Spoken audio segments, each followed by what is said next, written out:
Good afternoon, and welcome to the Community Initiatives Program Project-Based, or as we call it, CIP Project-Based Information Session.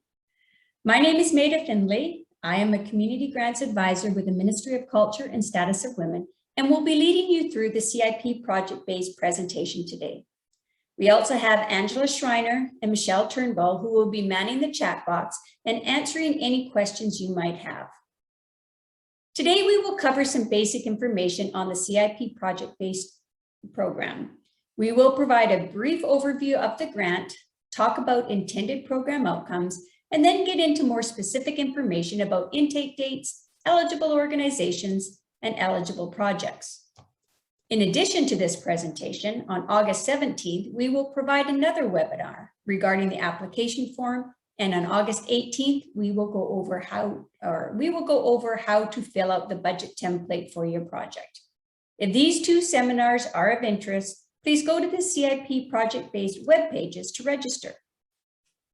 I know many of you will have questions, but if we could go through the slide information first, we will have about 40 minutes to answer any questions you might have. Before we get started, I just wanted to cover some basic housekeeping information. Now, we don't have a break scheduled for today, so if you need to take a break at any point, please feel free, as we will be posting this session on the CIP project-based webpage. During the presentation, your videos will be automatically turned off and your microphones will be muted. So if you have any questions, please use the chat box and our team will monitor the incoming questions and respond during the second portion of our session, which is the question and answer segment. Now, during this time, you will have two options to ask questions. You can post questions in the chat box and we will prioritize these questions first. And secondly, at the end of the session, we will unmute your microphones to answer any live questions you might have. If we do run out of time and are not able to address your question, please contact our office to follow up. We can be reached at 1-800-642-3855, and this number will be posted at the end of the slideshow. We would love to know who you are and which organization you are representing today. And you can do this by renaming yourselves in the participants list. To find the participants list, click the participants button in the main menu bar of Zoom. It will be located at the bottom of your Zoom window.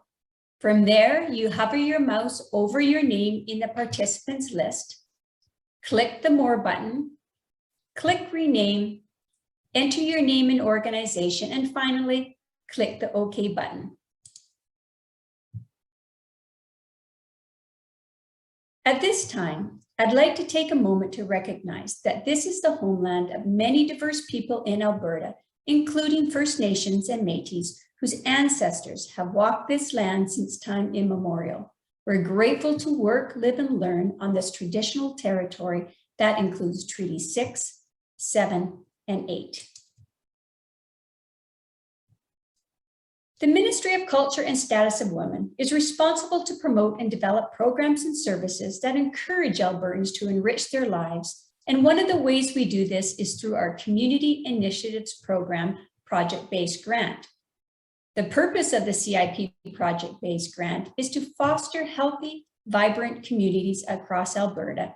And the program is designed to support the efforts of organizations that contribute to their communities and to create opportunities for Albertans to engage with their communities. There are 3 intended outcomes of the CIP project-based funding program. You should be thinking of these outcomes as your project's end result. First, to strengthen leadership and organizational capacity of community organizations. So initiatives that strengthen the organization's capacity to do the work that is outlined in your mandate, such as hiring new staff, collaborating with other community partners for projects, and adapting programs to meet your community or stakeholder needs by expanding current programs or starting new programs. Secondly, to support community-driven goals that have public benefit. Initiatives that are responsive and inclusive to community and stakeholder needs, such as purchasing technology to provide hybrid programming, which allows for both online and in-person components for broader participation and community reach. And lastly, for opportunities for Albertans to engage with and develop communities. Community-supported initiatives that include local volunteers and participants for engagement, economic impact, building partnerships. Examples could include hosting an event that has a broad provincial reach, such as a folk fest or jazz music festival that will bring an economic impact to the community and offer volunteer opportunities to community members, including job creation and skill development by the organizing group. Or this can include a community gathering such as a winter event that is organized at a community hall or center within the community. The social return on investment with these outcomes is community connectivity, a reduction of social isolation, and increased health and well-being for the community. So if you have a concept for a project, we ask you to consider which one of these outcomes will be the intended impact of your project. Plan out your project with this in mind and be able to describe this in your application. The CIP project-based grant stream has 3 application intakes per year: January 15th, May 15th, and September 15th. For these intakes, organizations will be notified of a decision by July, November, and March, which is roughly 6 months after the intake date. Organizations will receive written notification of the decision regarding their application. All decisions on the grant applications are final and no appeals will be considered. Applicants may not resubmit an application for the same project until written notification of the outcome of the current application has been provided. Now, you can submit your application anytime prior to the intake date. Try not to leave your application submission to the week of or day of the deadline, as we have more than 400 applications coming in for each intake. If you have questions, please don't leave it to the last day, as your call may not be returned in time for you to meet the intake deadline. Due to the high volume of calls and emails at each intake, please contact us at least 2 weeks in advance of the intake deadline so we can provide the comprehensive service you need. We do take applications right up to midnight of the intake date, and if the intake date falls on a weekend or statutory holiday, applications will be accepted until the end of the next business day. We do encourage online applications, but will accept applications that are postmarked for the intake dates. CIP project-based is a matching grant program. The applicant must contribute to the project expenses an amount equal to or exceeding the grant request. Organizations can request up to $75,000. Applicants may be eligible to apply for 1 capital and 1 non-capital grant per fiscal year. So what does this mean? Organizations can apply for 1 non-capital grant through the CIP project-based funding stream or the CIP operating funding stream. And organizations can apply for 1 capital grant through either the CIP project-based grant stream or the Community Facility Enhancement Program. So let's take a couple examples. If your organization wants to host an event and applies for hosting costs under the CIP project-based funding stream, they will not be able to apply for a CIP operating grant in the same fiscal year as both their non-capital projects. Or if an organization applies for a facility renovation under the CIP grant stream, you will not be able to apply for a licensed commercial vehicle under the CIP project-based grant stream in the same current fiscal year, as both are capital projects. So before you apply, please refer to the program guidelines to ensure you are applying for the appropriate program. Organizations should apply under the specific program stream that is best suited for their project.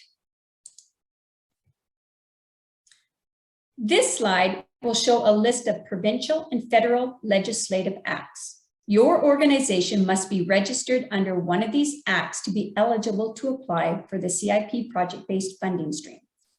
Have a look under both provincial and federal legislation to see which act your organization falls under.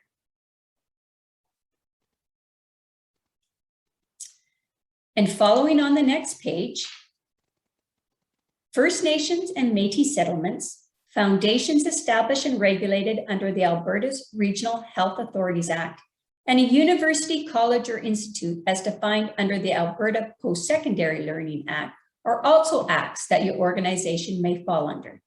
Most commonly, organizations applying for the CIP project-based grant fall under the Societies Act of Alberta. If you are unsure, you can check your incorporation documents or contact corporate registries at 1-800-661-3723. Now, to refer to this complete list, because I know we moved through it quite quickly, please go to the CIP project-based guidelines. Some things to keep in mind. Organizations that have overdue or incomplete account or reporting relating to any grant previously awarded by Culture and Status of Women are not eligible to apply until they are in good standing, which means financial reporting is complete and signed off by the appropriate area. I would recommend that if you are unsure, contact our office prior to submitting your application to see if you have any outstanding financial reporting due prior to submitting your application. Organizations must be registered and in good standing with their corporate registration. Organizations that are at struck or start status with corporate registry are not eligible to apply until they meet their requirements. So if you're unsure, call 1-800-661-3723. And lastly, under the CIP project-based guidelines, organizations must be registered in good standing and have operated in Alberta for a minimum of 1 calendar year.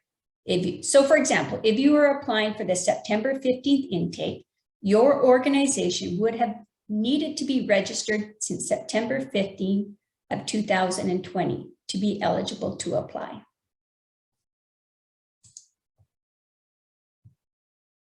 The CIP project-based funding stream provides grant support to eligible organizations for a community project such as new programs or enhancements to an existing program. So for example, an organization has surveyed the community resulting in the need for a collective kitchen.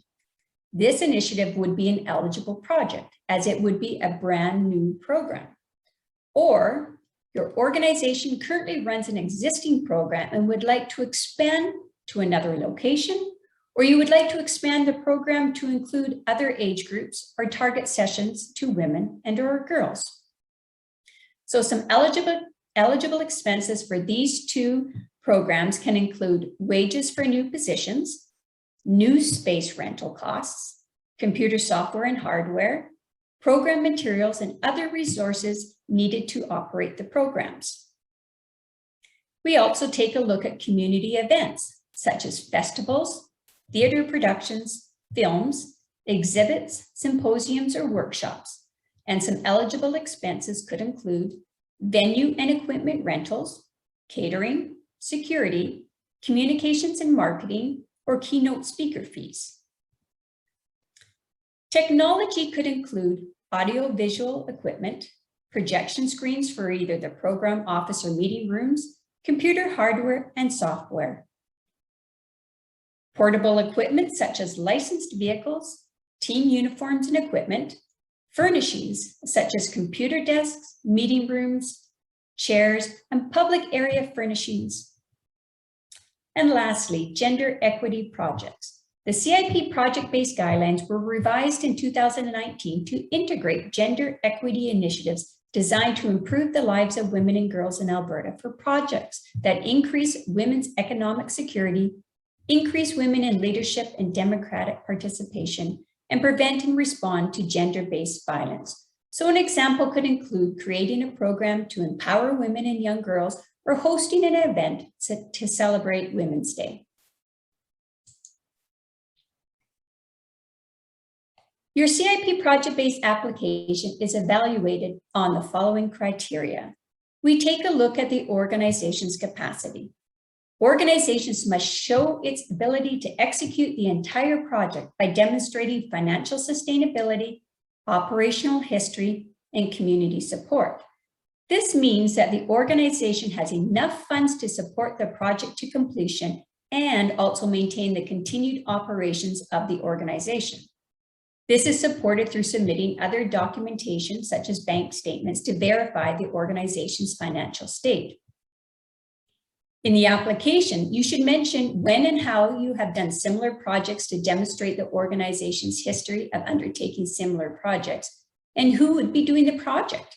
Is it a certified coach who is a volunteer, or a committee of the organization that has done similar events and are well experienced? We take a look at project viability and feasibility.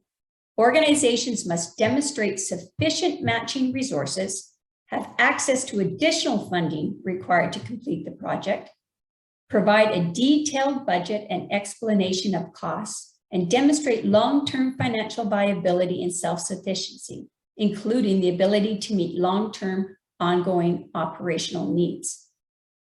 Project impacts. Organizations must demonstrate the project will have a high level of community impact, direct and indirect community economic benefit, quality of life and community wellness enhancement, programming and operational efficiencies.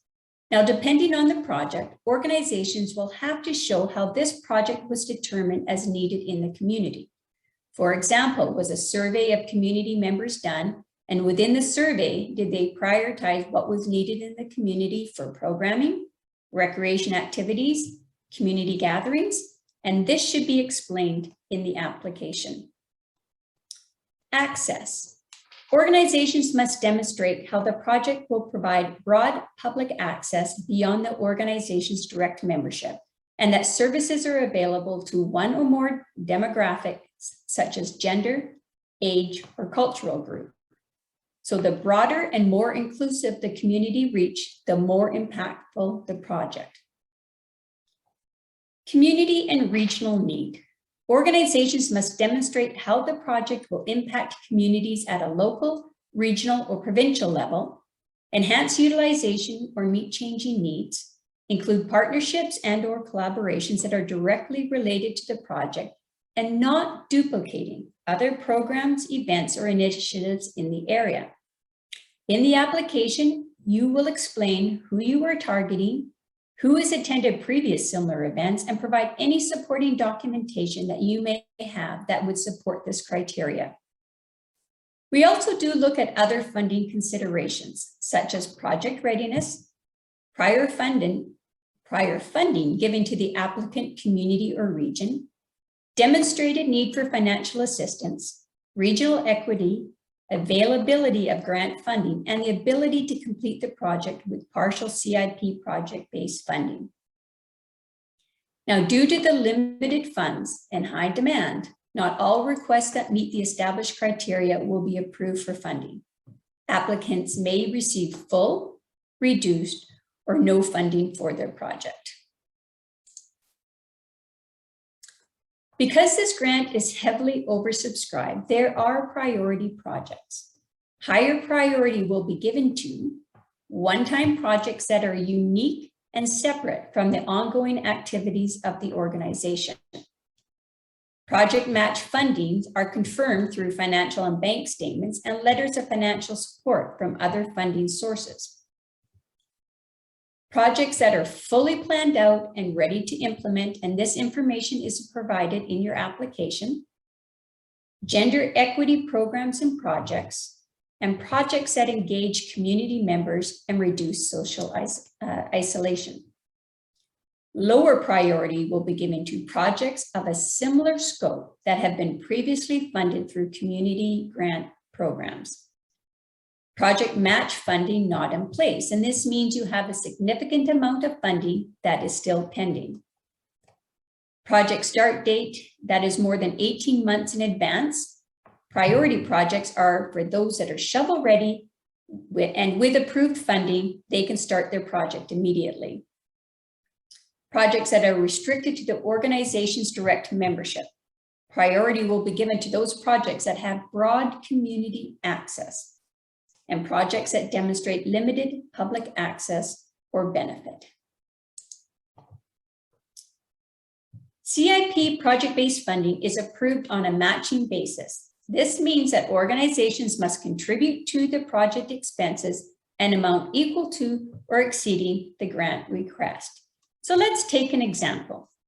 If your total project cost is $225,000, you could be eligible for a grant of up to $75,000. And the organization would need to demonstrate they had funding in place of $150,000.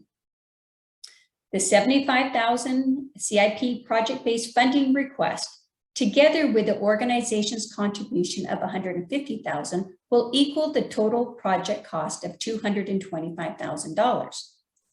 The organization's contribution can be made up of cash, donated labor, materials, and services, other municipal or federal funding, foundations and businesses, and this will require written verification for their contributions.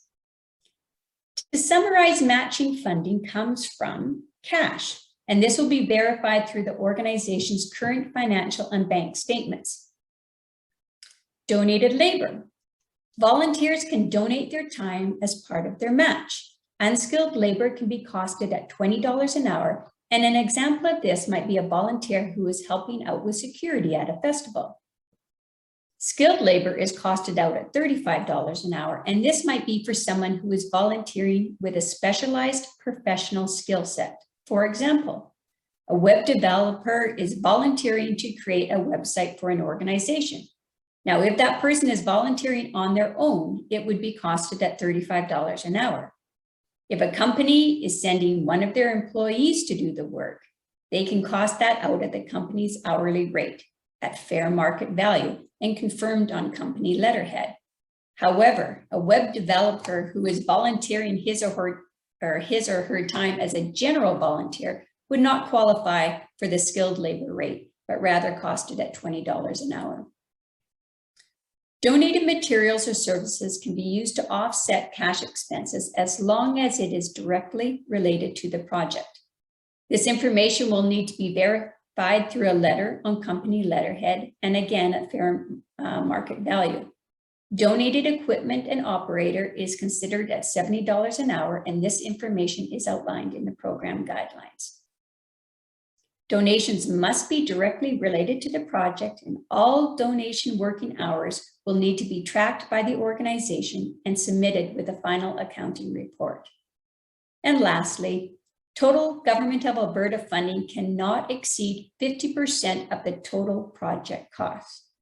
If you have received provincial grant dollars from another ministry for the same project, your eligible CIP project-based grant request will be adjusted accordingly.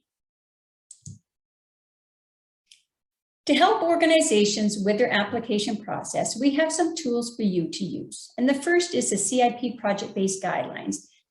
These can be accessed at alberta.ca in order for you to review. All the information that is presented today is part of these guidelines. Now, some people find it helpful to watch previous information sessions. So as you know, this information session will be posted on our website. And if you have further questions, please call 1-800-642-3855. As I mentioned earlier, we will have additional sessions on the CIP project-based grant. On August 17th from 12 to 1, we will provide a session on the CIP project-based application form. And on August 18th from 12 to 1 p.m., the session will hold information about the CIP project-based budget template. If you're interested in either of these two sessions, please go to the CIP project-based webpage to register. This concludes our presentation for today. I would like to take a minute to thank you for being with us today. We appreciated the opportunity to connect with you and have a conversation about the CIP project-based grant program. As always, please reach out to us if you have further questions or need some one-on-one support. Thank you and have a wonderful day.